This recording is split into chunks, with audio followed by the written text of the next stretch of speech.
That was actually part of my question. So, I think we have a lot of independent, musicians here, and some of them showed us their music last night, and just maybe expanding a little bit on the steps that somebody would take to reach the right people or the right ears. And part of it is, you see ads for services like taxi, or are those worth doing, or those sort of big library sites where you put your music up there, and can we talk about some of that? I don't think it's a good idea to pay to play. There's a great book out there, the Film and TV Music Guide, that's produced by, is it Rich Estrom? Yeah, that's great. It will list all the music departments, all the music supervisors, all the music editors. Then it's up to you to figure out your speech. How do you approach it? How do you submit? Make sure you have metadata in your digital files, or don't send a CD in that you just scribbled on, where they're like, well, what is this, or whatever. I mean, it's up to you to market and present yourself at that point, but the contacts are all there. So, I just like the dollar or the gratis license. I'm not a big fan of the pay-to-play system, going with services that say, we'll pitch you, your pieces for this spot in this one show for $10 for every, song you submit. I don't know. It's just, to me, that doesn't feel right. There's a lot of things going on right now that are kind of vulturous to singer-songwriters, and you can do it all yourself. It's easy. The information's out there. So I would get that book if I were you. Did you write that book? Did I write it? Yeah, I said you write that. Oh, Rich Esther wrote it. I think you just go to musicregistry.com. Yeah, Music Registry. Yeah. But there are companies that represent indie artists, like Oh yeah. Zinc Music, Platform, Secret Road, and every deal is different.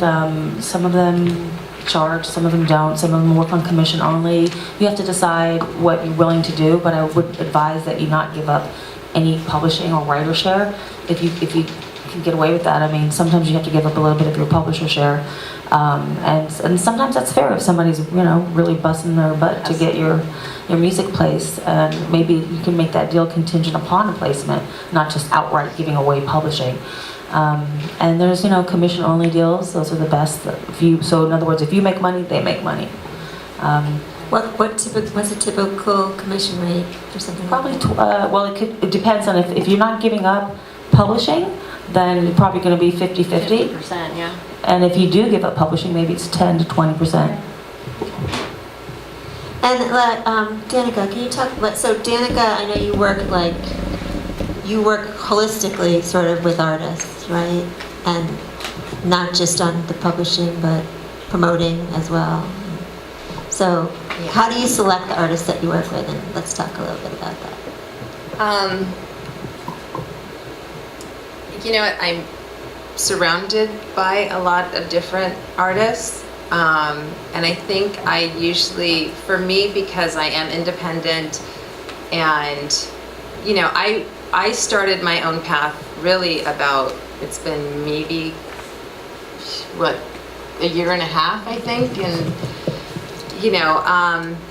for me, for instance, my husband's music, but I've paired him with other musicians that I've met that I think are amazing, and they'll do work, and I will turn around and I license that.